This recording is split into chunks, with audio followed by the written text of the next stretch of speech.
GHQ میں پاک فوج کے افسران اور جوانوں کو فوجی اعزازات سے دینے کی تقریب۔ فیلڈ مارشل سید عاصم منیر نے آپریشن میں غیر معمولی شجاعت اور شاندار خدمات پر فوجی اعزازات سے نوازا۔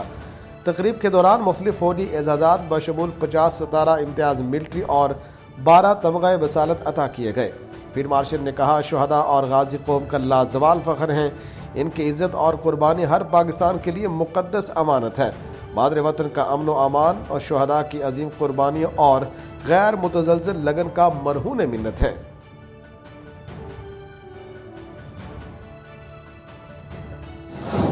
خطے میں قیام امن کمیشن، وفاقی وزیر داخلہ محسن نقوی ایران میں موجود، اہم ملاقاتیں۔ وزیر خارجہ عباس اراغچی سے بیٹھک، خطے کی صورتحال پر تبادلہ خیال۔ محسن نقوی نے دورے کے دوران ایرانی صدر مسعود پزشکان سے بھی ملاقات کی۔ ایران امریکہ مذاکرات پر تبادلہ خیال کیا گیا۔ ترجمان ایرانی وزارت خارجہ اسماعیل بکائی کا کہنا ہے کہ امریکہ سے نئی تجاویز ملی ہیں، ان کا جائزہ لیا جا رہا ہے۔ امریکہ سے پیغامات کا تبادلہ ہو رہا ہے، پیغامات کے تبادلے کے بعد اگلے مرحلے کا فیصلہ کیا جائے گا۔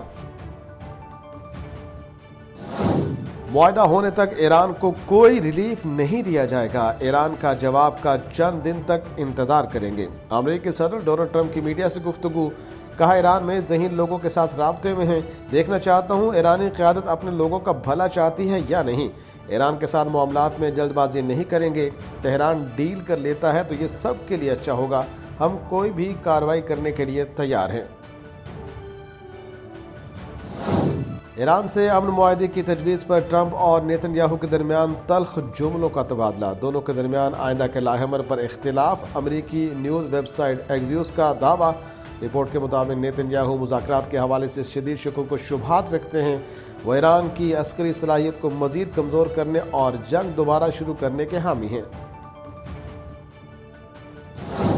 امریکہ کی جانب سے تحویل میں لیے گئے جہاز کے 20 ایرانی ملاح تہران واپس پہنچ گئے۔ ایرانی میڈیا کے مطابق ملاحوں کی رہائی کے لیے سفارتی سطح پر بھرپور کوششیں کی گئیں۔ رہائی ایرانی وزیر خارجہ عباس اراغچی، پاکستان اور سنگاپور کی کوششوں سے ممکن ہوئی۔ امریکہ نے خلیج عمان سے ایرانی پرچم بردار ٹینکر کو قبضے میں لیا تھا۔ اسرائیلی وزیر بن گوئر نے غزہ کے لیے امداد لے جانے والے بحری امدادی قافلے فریڈم فلوٹیلا کے کارکنوں سے بدسلوکی کی ویڈیو جاری کر دی۔ امدادی کارکنوں کے ہاتھ باندھے گئے اور انہیں زمین پر بٹھایا گیا ہے، جبکہ ان کی پیشانیاں زمین سے لگی ہوئی ہیں۔ اسرائیلی وزیر نے ویڈیو خوش آمدید کا کیپشن لگا کر پوسٹ کی۔ ویڈیو میں اسرائیلی وزیر پرچم لہراتے نظر آئے۔ کئی ملکوں کے کارکن اسرائیلی حراست میں ہیں۔ پاکستان کی گلوبل سمودھ فلوٹیلا کے کارکنوں کی غیر قانونی حراست کی مذمت، فوری رہائی کا مطالبہ۔ ترجمان دفتر خارجہ کا کہنا ہے کہ زیر حراست افراد کی سلامتی اور بنیادی حقوق کی تحفظ کو یقینی بنایا جائے۔ پاکستانی شہری کی محفوظ واپسی کے لیے خطے میں موجود پاکستانی مشن کے ساتھ رابطے میں ہیں۔ زیر حراست افراد میں پاکستان کے ساتھ عیدی بھی مبینہ طور پر شامل ہیں۔ برطانوی وزیر خارجہ نے فلوٹیلا کارکنوں سے بدسلوکی کی ویڈیو کو انسانی وقار کے خلاف قرار دے دیا۔ اسرائیلی حکام سے واقعے کی وضاحت طلب کر لی۔ یورپی کونسل کے صدر اینٹونیو کوسٹا کی اسرائیل پر تنقید، فلوٹیلا کارکنوں کی فوری رہائی کا مطالبہ۔ کہا اسرائیلی وزیر اتمار بن گوئر کا رویہ انتہائی افسوسناک اور ناقابل قبول ہے۔ تمام فلوٹیلا ارکان کو فوری طور پر رہا کیا جائے۔ منشیات فروش انمول عرف پنکی کے خلاف قتل کیس، مدعی مقدمہ عدالت میں پیش نہ ہوا۔ مدعی مقدمہ نے والدہ کی طبیعت ناسازی کے باعث سماعت مؤخر کرنے کی درخواست کی۔ جوڈیشل مجسٹریٹ جنوبی judicial complex Karachi central jail سے چلے گئے۔ عدالت نے تفتیشی افسر کی درخواست پر مدعی مقدمہ کو ملزمہ انمول عرف پنکی کے وکلاء کی موجودگی میں 164 کا بیان ریکارڈ کرنے کی ہدایت کی تھی۔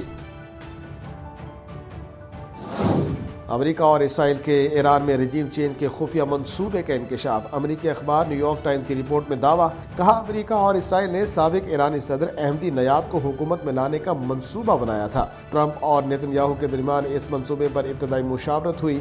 احمدی نیاد کو گھر میں نظر بندی سے آزاد کرانے کے لیے بھی ایک خفیہ آپریشن کرنے کی کوشش کی گئی۔ منصوبہ جلد ہی مشکلات کا شکار ہو گیا اور توقع کے مطابق آگے نہ بڑھ سکا۔ احمدی نیاد بھی اس منصوبے سے آگاہ تھے۔ خام تیل کی قیمتوں میں اتار چڑھاؤ، امریکی خام تیل کی قیمت $107 فی بیرل ہو گئی۔ برطانوی خام تیل $104 فی بیرل میں فروخت۔ پاکستان سٹاک مارکیٹ میں مثبت رجحان، 100 انڈیکس میں 3,500 سے زائد پوائنٹس کا اضافہ، انڈیکس 1,68,000 سے زائد پر ٹریڈ۔ حکومتوں اور بین الاقوامی شراکت داروں سے تعمیری روابط کے فروغ کے لیے پرنس رحیم آغا خان پنجم کے عزم کی تعریف۔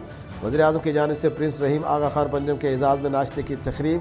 شہباز شریف نے پاکستان اور آغا خان ڈیولپمنٹ نیٹ ورک کے درمیان دیرینہ شراکت داری کو اجاگر کیا۔ لیگی ایم پی اے پر ہراسگی کا الزام، اداکارہ مومنہ اقبال NCCIA میں وکیل کے ہمراہ پیش، ہراساں کرنے کے ثبوت اور معلومات تفتیشی افسر کے سامنے پیش کر دیے۔ ڈائریکٹر NCCIA پنجاب کا کہنا ہے اداکارہ کی درخواست کو میرٹ پر دیکھیں گے، کوئی دباؤ نہیں، نہ ہی ہم دباؤ قبول کریں گے، اداکارہ کو گھبرانے کی ضرورت نہیں۔ ملک بھر میں سونے کی قیمت میں 5,000 روپے کا اضافہ، جس کے بعد فی تولہ سونا 4,75,362 روپے کا ہو گیا۔ دوسری جانب عالمی بازار میں سونے کا بھاؤ $50 اضافے سے $4,530 فی اونس ہے۔ اور عید الاضحیٰ میں ایک ہفتے سے بھی کم وقت باقی، شہر شہر مویشی منڈیوں کی رونق، خوبصورت اور اعلیٰ نسل کے جانور منڈیوں کی زینت۔ منڈی میں ساہیوال نسل کے بیل اور راجن پوری بکروں میں خریداروں کی دلچسپی، جبکہ بیپاریوں کو اچھے کاروبار کی امید۔